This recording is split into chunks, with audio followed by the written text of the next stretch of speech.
Olá pessoal, iniciando em mais um podcast Papo de Corredor, eu sou Heleno Fortes, estou aqui com o Vonei Prado e hoje o nosso tema é sobre GPS nas corridas de rua, no treinamento e nas provas. Né, Vonei? É um acessório aí do corredor moderno, que a gente pode ver que mais de 90% hoje dos corredores tem isso, seja o GPS no pulso, seja o celular, e às vezes até óculos carregando que fala, né? Qual o ritmo que tá, o que você está fazendo e tudo. Sem dúvidas é uma ferramenta que a gente gostaria de ter tido há 20 anos atrás, mas que tem muita coisa boa, mas que tem muita coisa que causa dependência, que deixa da pessoa melhorar, aperfeiçoar outros lados aí da corrida. Como tudo no mundo hoje, né, Heleno? A tecnologia vem aparecendo e dominando muitas áreas, né, em todos esses setores, né? E o GPS, né, os relógios, o telefone, o que seja, também entrou para isso. E o pessoal ficou muito dependente dessa ferramenta, sim, né? Numa dependência muito grande. E, como você acabou de falar, é uma coisa que realmente é uma coisa útil, sim, boa, mas ela também tem os seus pontos negativos, que tem que ser levado em consideração, e são pontos negativos que atrapalham o corredor. Atrapalham o corredor. Né? A gente tem que pensar dessa forma. Ele tem os pontos que ajudam o corredor e tem os pontos que atrapalham. Nesse caso, se a gente souber separar isso, ele vai ser o GPS vai ser uma ferramenta muito benéfica para todo mundo, né? Desde que você use dessa forma. Sabendo o que é o ponto negativo, você tem que meio que isolar, deixar ele de lado e usar o que você tem de bom nele, né? Sim. E até mesmo quando a gente pensa nessa tecnologia, no tanto de dados que o GPS nos fornece, a gente vê hoje, quando ele transfere para o Bluetooth, para o celular, você vê muitos dados, mas o que realmente é essencial para nós, atletas, corredores, e para nós que vamos prescrever e controlar o exercício. Então você tem lá, desde, obviamente, distância, o tempo, o pace médio, ele te dá também onde que você correu, um mapa do Google Maps, ele te dá oscilação vertical, tempo de contato com o solo, frequência cardíaca média, frequência cardíaca máxima, que mais que ele te dá? Comprimento de passada. Perda de suor, perda estimada do suor. Quer dizer, são dados, mas o que realmente interessa para nós? Né? A gente tem que pensar o seguinte, né? O que interessa tanto na prescrição e também para o corredor? Isso. Quanto que ele gasta de um ponto ao outro, concorda? Exatamente. Então o que a gente precisa saber? Quanto tempo que ele gasta para correr uma determinada distância. E qual esforço foi feito. Perfeito. Então o GPS, ele consegue te dar isso muito bem. Uhum. Mas um relógio cronômetro também te dá.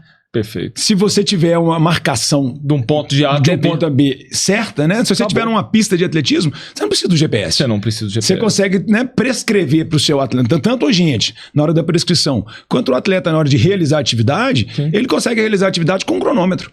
Muitas vezes você vê o atleta, né, principalmente o profissional, treinando na pista com o treinador marcando no cronômetro do treinador. Exatamente. E a cada passagem de volta, o treinador avisa para ele o que está passando. E ele sabe já naquela...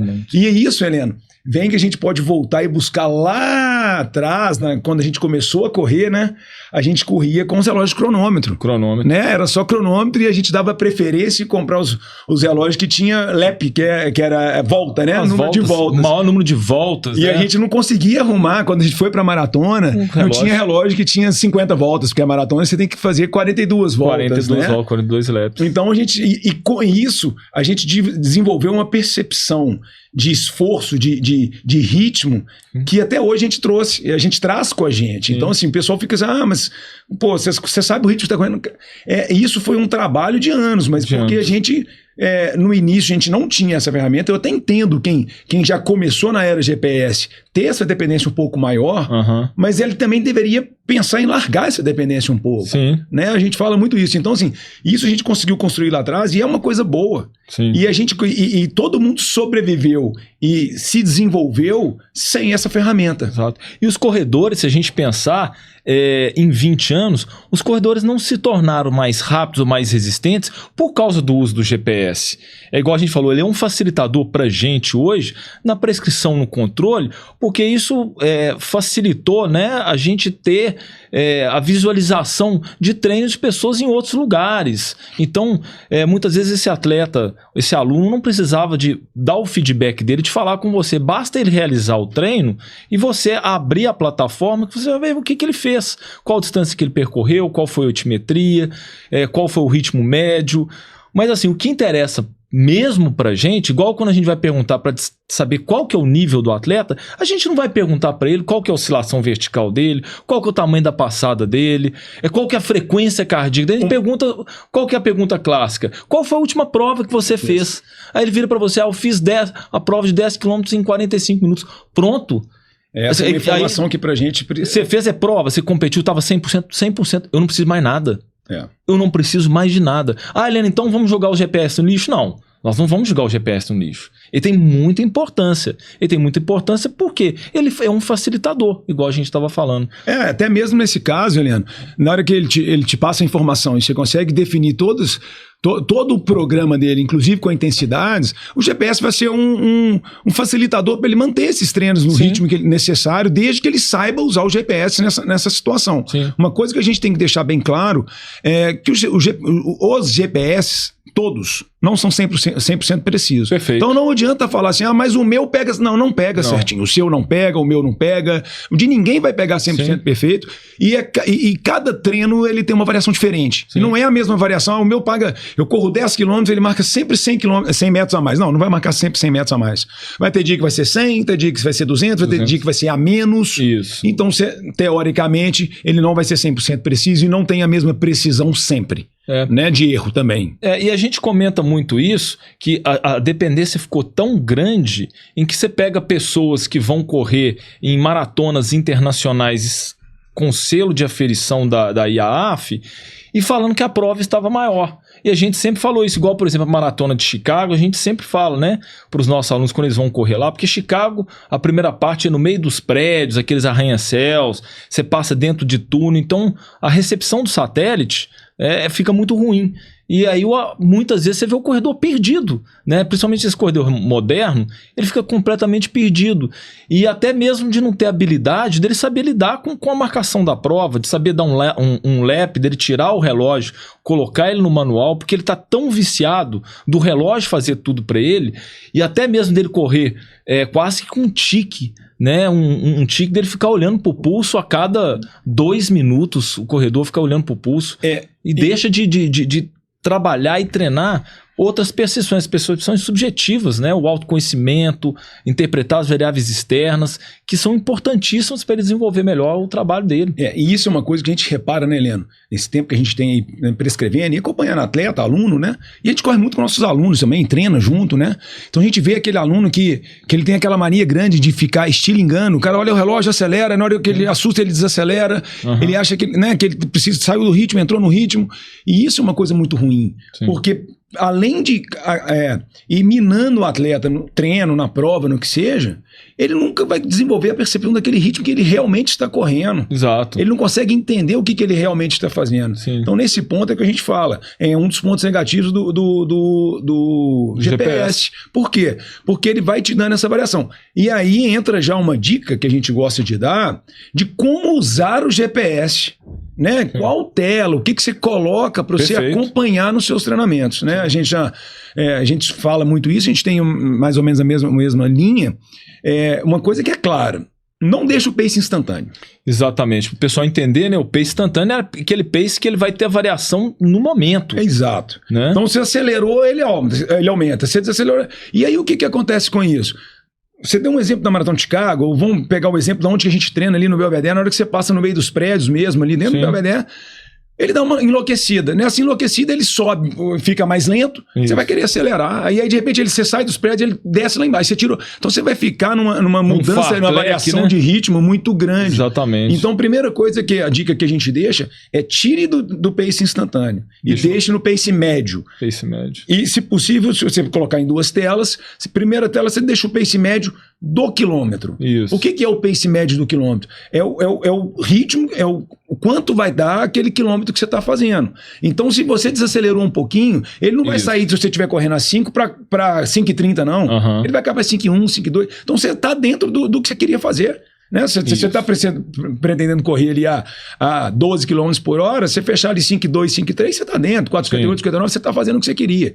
Então, essa é uma dica que a gente deixa. Coloque no pace médio do quilômetro. E na outra tela, se você quiser usar, você usa o pace médio do treino, geral. Né? Do treino da prova. Ou da prova. Da prova é interessante porque você tem que saber mais ou menos o que você está fazendo. Lembrando que no pace médio geral, se você acompanha pelo pace médio geral e segue ele, você tem que estar atento que a marcação da prova é diferente do GPS. Exatamente. Então, vai dar diferente no final da prova. Exatamente. Ele serve para te dar uma base. Você vai basear por ele, mas você não vai terminar nele. Agora, a cada quilômetro, você consegue ter uma realidade mais fidedigna, né?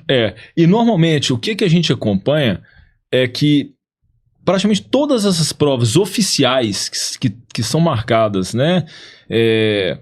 Oficialmente, o GPS ele sempre marca a mais. Você nunca vai correr uma prova oficial em que você vai ter uma maratona 42,195 no GPS. Sempre vai dar 42,600, 42,700, 43. Por quê? Porque o GPS tem pelo menos 1% de erro. Então 1% de 42,200 são 420 metros. Já vai para 42,700, 600. Né? Então, assim, muitas vezes um atleta que está com uma meta de fazer sub 3, se ele está olhando no GPS e baseando por aquilo, ele não vai fazer sub 3. Porque ele tá dentro do cronômetro dele, ele vai fazer, dentro do GPS dele. Mas na marcação oficial da prova, ele não vai fazer. Não. Heleno, a gente já pegou casos, cara. O negócio é tão viciante. Dentro da HF, inclusive atleta que eu treinei, em 2, 3 situações, o cara acabava de fazer a maratona e assim... bati meu RP todo satisfeito, me mandou o resultado tal, 4h12 numa maratona. Falei, massa e tal, era tudo dentro do programado, beleza. Aí na hora que saiu o resultado, você ia ver, o cara fez 4h22. Eu falei, uai, mas aí o que aconteceu exatamente? Falei, aí já entra aquela história. Falei, maratona de Chicago, vou até falar tal a prova. Falei, mas maratona de Chicago, os caras não vão errar o ritmo, o tempo do cara, não vai soltar errado, não tem alguma coisa de errado. Aí eu fui entender, falei assim, não, na hora que o meu relógio deu 42,200, eu parei. E aí eu corri, faltava 1,5 km, 1,6 km para eu acabar a prova. Eu corri, mas o meu relógio já tinha marcado. Então o cara estava tão viciado que ele acreditava que a prova estava errada, aquilo que você falou, e que a distância dele era essa. E aí entra aquela história também do GPS, do ponto negativo do GPS, que é o quê? A rede social. Rede social. E aí, por que você acha que ele parava? Porque se não tivesse rede social, ele ia até o final, porque o resultado dele ia sair o resultado da prova. O resultado da prova. Isso aí o cara sabe, ele sabe que o resultado dele ia ser diferente daquilo. Mas ele ia mostrar o quê? Ele ia mostrar o resultado do relógio. Exatamente. Então, é isso que a gente tem que entender. Né? Então, assim, o relógio, o GPS também, ele tem esse lado negativo dele, que é o lado da rede social. Que hoje em dia, o pessoal está até vendendo, né, Heleno? Você põe vendendo a opção de quilômetro para correr com o GPS dos outros, cara. Aquilo foi uma coisa inacreditável, né? Quando a gente foi ver, eu vi aí no Instagram falando em que tem venda agora de pessoas correndo, porque aí vai ter uma melhoria no Strava, vai ter...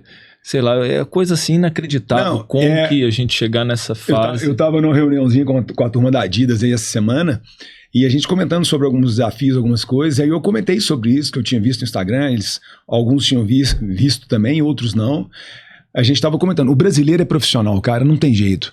O cara inventar um negócio desse, assim, ele vendendo o quilômetro de acordo com o pace. Se for a 4 por 1000 é 2,50 quilômetro. Cara, você tá doido. Aí virou uma loucura o negócio. E não tem como você controlar. Porque eu vou pegar seu relógio e vou correr. Como que eu vou provar que não foi você que correu? Exatamente. Não tem jeito. Exatamente. Então, hoje em dia, você tem que tomar cuidado. Essas plataformas que adoram fazer desafio, eles vão ter que pensar numa forma de mudança nesse negócio, porque vai ficar muito fácil a pessoa fazer isso. Você pega um homem, né, um amador de alto nível, pega para correr para uma mulher, e aí? Exatamente. É uma coisa sem fim, né? E não vai parar por aqui, não. Eu acho que vai estender mais. E pensando nisso aí, a gente falando dos GPS, ainda tem a coisa que é questionável, que são os preditores, né? Que de um tempo para cá, antes, né, Volney, se a gente pensar 15 anos atrás, os GPS foram aperfeiçoando e agora, semana passada mesmo, eu depois de um treino que eu fiz de limiar, eu fui ver e aí tem lá previsões das corridas, lá 5 km, 10 km, 21 e 42. Eu falei assim, ué, ele tá acreditando muito em mim, né? Ele projetando paces assim, que surreais, que não condizem, né? E prevê ainda limiar anaeróbio, né? O limiar de lactato, o VO2, aí prevê um VO2 meu de 70. Um VO2 de 70, para as pessoas que estão escutando, é um VO2 que um maratonista de 2 horas e 20, que tem 31 nos 10, 31, 30 nos 10, tem 3 km para abaixo de 9 minutos. Quer dizer, é uma coisa que, no meu caso, que preveu para mim, coisa que eu nunca tive. O limiar, ele preveu 3,27. Eu falei assim, ele acertou, só acertou 15 anos atrás, né, na outra década. Né? Então, assim, e tem as pessoas que acreditam nisso. Né? E não só corredores, mas alguns treinadores que baseiam por isso. E que a melhor forma que tem, né, a gente sempre fala isso, é a prática. É igual a gente volta a falar, é o puro e simples relação distância-tempo.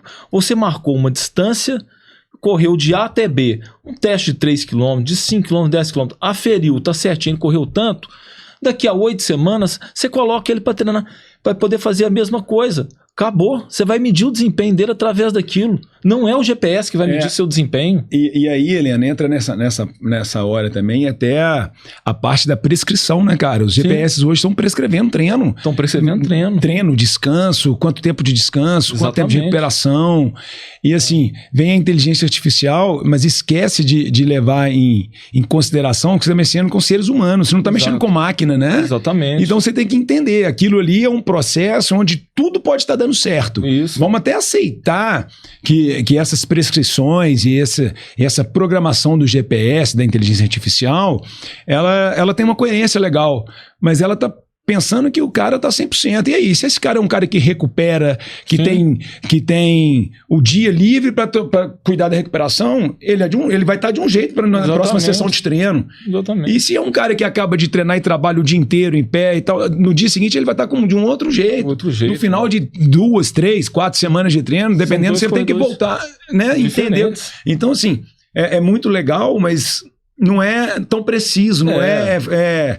E os GPS já estendendo um pouco, não é o caso, mas as plataformas também que a gente vê hoje, várias plataformas medindo níveis de fadiga, colocando para você se você está entrando em overtraining, que você está numa treinabilidade X, Y, carga de treino, sendo que o principal que a gente não pode nunca subestimar, igual a gente falou, a questão interna, o seu clínico, o seu estado, você chegar e ver com o seu atleta, né? Porque número é uma coisa, outra coisa é o que ele transmite por dentro, o que ele realmente está cansado, sentindo cansado, como que ele está absorvendo essa carga, e não os algoritmos que tem dos relógios, que eles se baseiam por batimento cardíaco, né? Ele faz, não sei como que funciona esse algoritmo, mas que assim, a gente já pode quase que afirmar, né, pelo que a gente vem vendo aí, que está longe ainda de trazer uma coisa fiel, né? Fidedigna, muito longe. Muito longe. Você vai falar, por exemplo, vamos pegar um exemplo, né? Ele tira a parte do descanso, ele pensa no baseado que ele também mede sono. Vamos colocar, o cara dorme com o relógio hoje, ele consegue basear, né, o nível de sono e tal. Eu tinha esquecido disso. Como que é isso? Né? Assim, aí beleza, como é que ele vai se basear também na recuperação do cara através da alimentação? Sim. Ele não tem acesso ao que o cara alimentou, o que ele fez, o que ele repôs, o que ele não repôs. E teve né, igual você falou da perda de suor, de eletrólise, beleza. E aí? Qual a reposição disso? Como é que você sabe como é que ele está para a próxima sessão de treino? Então, assim, eu acho que são coisas assim que extrapolam e é que a gente entra, né? Porque com isso, como até mesmo, né, tênis e tudo, a marca, a tecnologia, ela vai só desenvolvendo, porque o consumidor vai consumindo, eles vão criando coisas novas, né? E o consumidor tem que entender o seguinte, que às vezes o equipamento mais barato, né, o intermediário para mais barato, ele vai te dar tudo que você precisa, cara. Sim. Tudo que você precisa. E aí eu entro de novo. Eu acho que quando você pega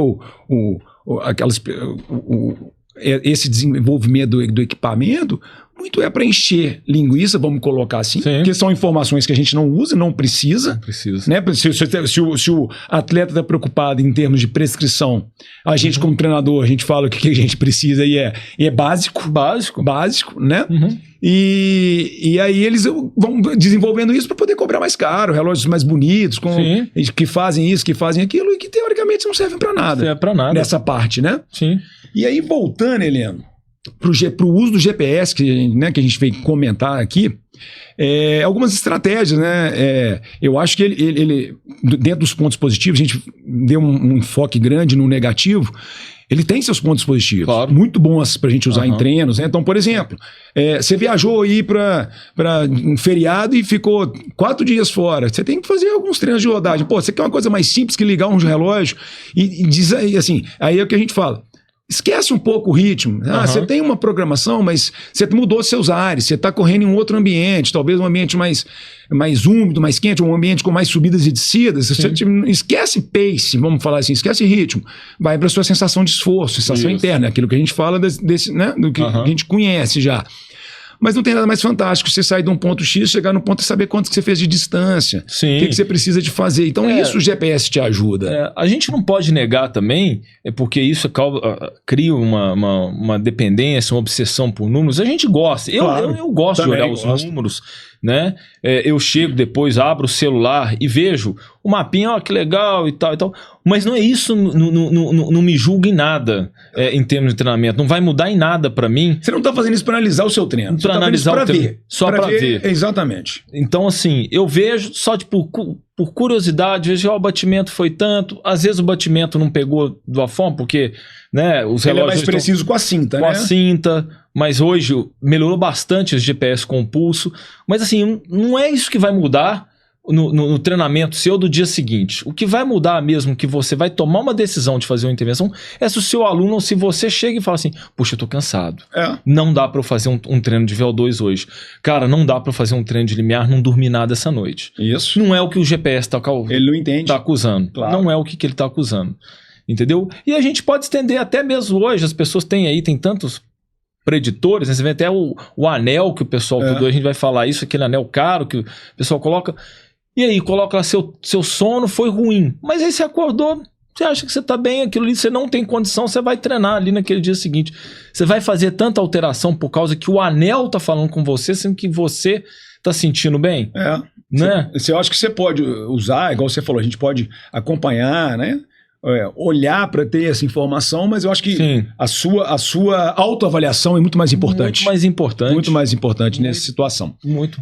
E na hora de fazer os treinos principais, né, Helena, eu falo assim, né, a gente tem muito atleta que usa a parte, que tem a marcação de distância, um local, né, demarcado para ele fazer o treino. E aí, quando o atleta tem esse local marcado, né, os treinos vão colocar ali os treinos principais de VO2, de limiar, ritmo de maratona, né, aqueles race pace de qualquer distância que seja. Se você puder fazer num lugar marcado, tirar esse relógio do lap manual e usar do lap automático e usar ele no lap manual, sempre é melhor. Sempre é melhor. Porque primeiro que você vai saber a realidade do que você está fazendo, se a marcação for precisa.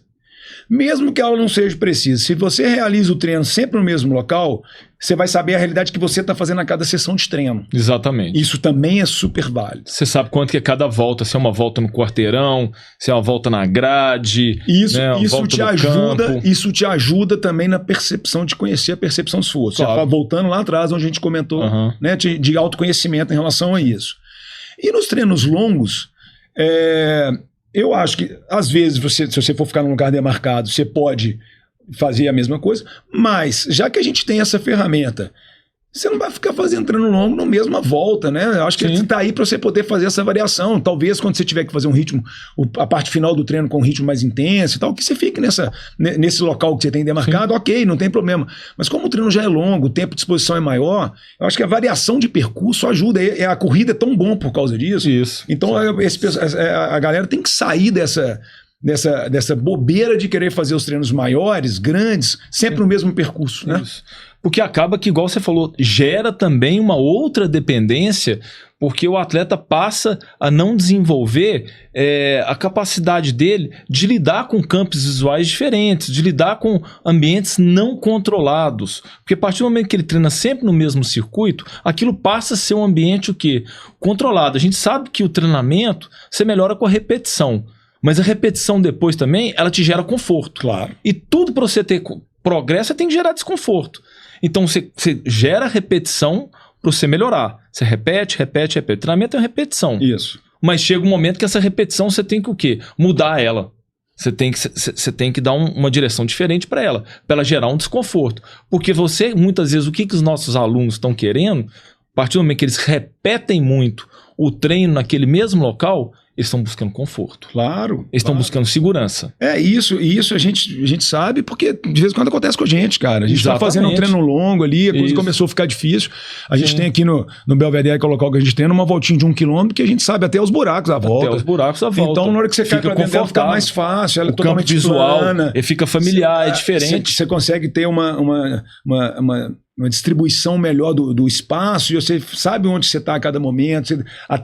Aí eu falo que dentro do que a gente sempre trabalhou, eu tenho esse autoconhecimento bom, então eu já sei quanto que eu tenho que estar passando em cada ponto da volta. Isso me dá conforto, me dá moral, levanta a minha moral quando você está dentro do negócio, né, dentro do ritmo certo.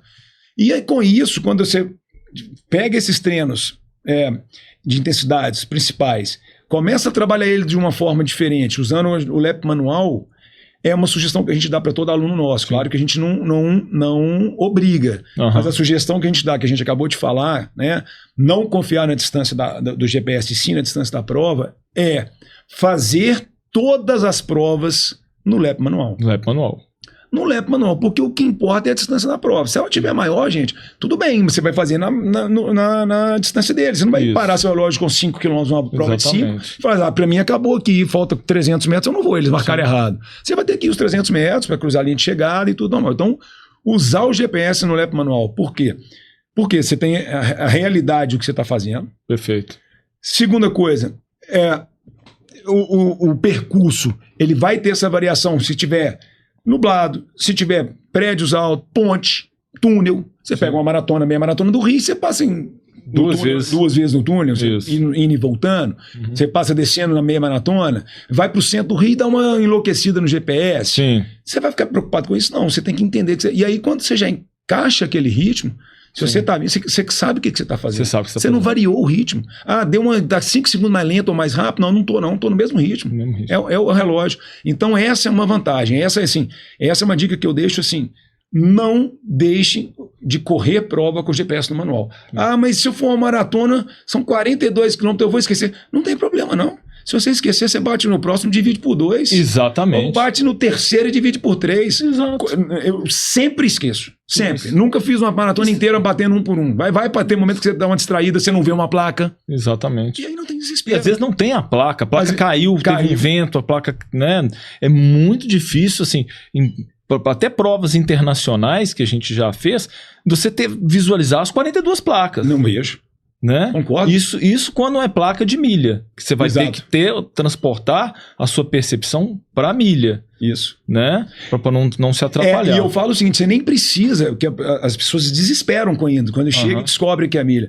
Você nem precisa de transferir os dados do seu, as marcações do seu relógio, do seu GPS, para milha. Você pode deixar em quilômetro por hora mesmo, no pace, porque o que acontece? Você só vai ter que saber mais ou menos quanto que você tem que passar cada milha.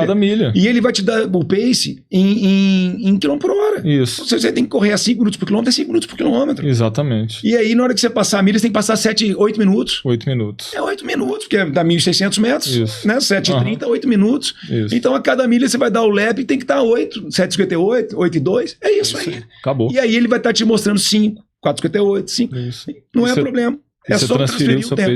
Então, assim, essa é a dica assim, de ouro que a gente deixa. Use o relógio em prova com LEP manual. Se você não fez, treine antes. Passe a treinar assim. E mesmo no treino. Para competir assim.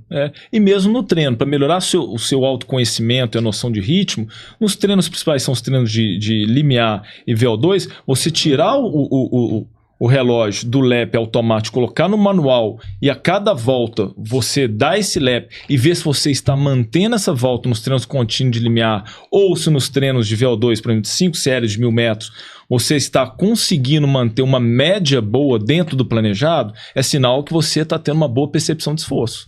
Seu autoconhecimento para aquele treino está legal. O que não pode é você começar um treino de VO2, por exemplo, estipulado seu pace de VO2 seria 4 minutos e 30. Você faz o primeiro em 4, o segundo em 4 e 20, o terceiro em 4 e 30, o último em 5. Você teve uma variação gigante. Quer dizer, você não está conseguindo, você não está tendo noção de ritmo. E possivelmente se você faz assim, treina assim, no dia da prova você vai fazer a mesma coisa. Claro. Né? E aí você vai arruinar toda a sua estratégia de ritmo. Então, Perfeito. no treino, você conseguir reproduzir isso no treino, para no dia da prova você conseguir fazer a mesma coisa. Exato, certo? Perfeito. É isso aí. Então, pessoal, encerrando aí hoje mais o nosso Papo de Corredor. Falamos hoje sobre essa ferramenta tecnológica que é o GPS, o acessório de pulso aí do corredor moderno. É isso aí. Valeu.